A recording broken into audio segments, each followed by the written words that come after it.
درانه کتونکو السلام علیکم. زه محمد سلمان همدرد د حق غږ پښتو چینل خبري لنډیز کې ستاسو کوربه اوس تاسو پام را اړوم د مهمو خبرونو لنډیز. د ولسي جرګې غړي د تېرې ورځې د غونډې په امتیازي ساعت کې د خبرو پر مهال وویل چې د امریکایي ځواکونو په راتګ سره نه یوازې دا چې ترهګري ختمه نه شوه بلکې لا ډېره شوه او د نشه یي توکو په قاچاق کې ډېروالی راغلی دی. دوی وایي څومره ژر چې امریکایان وځي د افغانستان په ګټه ده.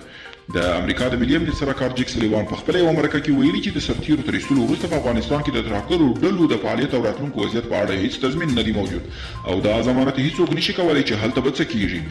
د امریکا د بهرنیو چارو وزیر انتوني بلینکن په خپله مرکه کې ویلي چې په ګڼو اسیایي او افریقایي هېوادونو کې د ترهګرو ډلو فعالیتونه شته نو ځکه دوی پرېکړه کړې چې له افغانستان خپل سرتیري وباسي او پر نورو مسایلو تمرکز وکړي.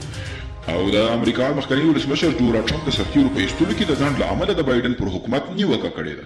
ټرمپ په یوه خپره کړې اعلامیه کې ویلي چې د مۍ تر لومړۍ نیټې د سرتیرو ایستل ممکن دي نو له همدې امله باید بایډن د اداره ژر تر ژره ټول سرتیر له افغانستانه وباسي.